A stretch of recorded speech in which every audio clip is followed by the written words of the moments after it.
ಇವತ್ತು ನಾವು ಮೈಸೂರಿನ ಒಂಟಿಕೊಪ್ಪಲ್ನಲ್ಲಿರುವ ಶ್ರೀ ಲಕ್ಷ್ಮೀ ವೆಂಕಟೇಶ್ವರ ಸ್ವಾಮಿ ದೇವಸ್ಥಾನಕ್ಕೆ ಹೊರಟಿದ್ವಿ.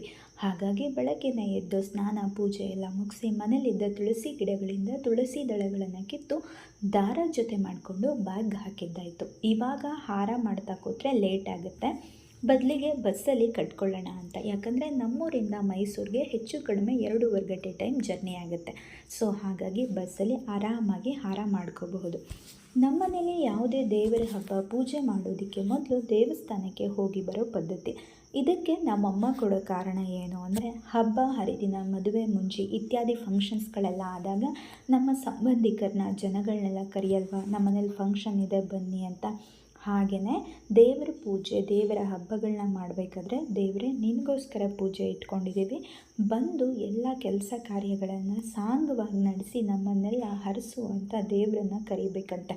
ಅಮ್ಮನ ಆ ಲಾಜಿಕ್ನ ಪ್ರಕಾರ ಶನಿವಾರ ನಮ್ಮ ಮನೇಲಿ ಶ್ರಾವಣ ಪೂಜೆ ಇರೋದ್ರಿಂದ ಇವತ್ತು ವಾರ ಸೇರಿಸಿ ದೇವರನ್ನು ಮನೆಗೆ ಬರೋದಕ್ಕೆ ಬೇಡ್ಕೊಳಕ್ಕೆ ಹೋಗಿದ್ವಿ.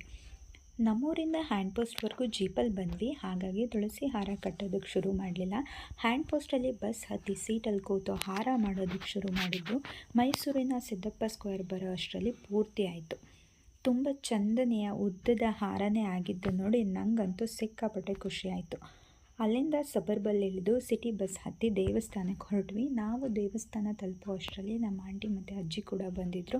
ಎಲ್ಲರೂ ಒಟ್ಟಿಗೆ ಸೇರಿ ದೇವರ ದರ್ಶನ ಪಡೆದು ವೆಂಕಟೇಶ್ವರ ಅಷ್ಟೋತ್ತರ ಮತ್ತು ಮಹಾಲಕ್ಷ್ಮಿ ಅಷ್ಟೋತ್ತರಗಳನ್ನು ಓದಿ ದೇವಸ್ಥಾನದಲ್ಲೇ ಸ್ವಲ್ಪ ಹೊತ್ತು ಟೈಮ್ ಸ್ಪೆಂಡ್ ಮಾಡಿ ಅಲ್ಲಿಂದ ಸಿಟಿ ಬಸ್ ಹಿಡಿದು ಸೀದಾ ಸಿಟಿಗೆ ಬಂದು ತಿಂಡಿ ತಿಂದು ನಮ್ಮೂರಿನ ಬಸ್ ಹತ್ತಿದ್ವಿ. ಬೇರೆಲ್ಲೂ ಹೋಗಲಿಲ್ಲ, ಯಾಕಂದರೆ ಅಜ್ಜಿ ಇದ್ರಲ್ಲ ಅಂತ. ಆಮೇಲೆ ಅಮ್ಮಂಗೆ ಸಿಕ್ಕಾಪಟ್ಟೆ ಕಾಲು ನೋವಿತ್ತು. ಆ ನೋವಲ್ಲೂ ಅವರು ಇವತ್ತು ದೇವಸ್ಥಾನಕ್ಕೆ ಬಂದಿದ್ದೇ ಹೆಚ್ಚು. ಹಾಗಾಗಿ ಅಲ್ಲೇ ಇಲ್ಲೇ ಸುತ್ತಾಡಿಸಿ ಇಬ್ಬರಿಗೆ ತೊಂದರೆ ಕೊಡೋದು ಬೇಡ ಅಂತ ಸೀದಾ ಮನೆ ದಾರಿ ಹಿಡಿದ್ವಿ. ಜೊತೆಗೆ ನಮ್ಮ ಅಮ್ಮಂಗೆ ಯಾವುದಾದ್ರೂ ದೇವಸ್ಥಾನಕ್ಕೆ ಹೋಗಿ ಬಂದಮೇಲೆ ಅಲ್ಲೇ ಇಲ್ಲೇ ಸುತ್ತಾಡೋದು ಇಷ್ಟ ಆಗಲ್ಲ. ನೇರವಾಗಿ ದೇವಸ್ಥಾನದಿಂದ ಮನೆಗೆ ಬಂದ್ರೇ ಅವರಿಗೆ ತೃಪ್ತಿ, ಸಮಾಧಾನ. ಹಾಗಾಗಿ ಎಲ್ಲೂ ಹೋಗ್ದೇ ಮನೆಗೆ ಹೊರಟ್ವಿ.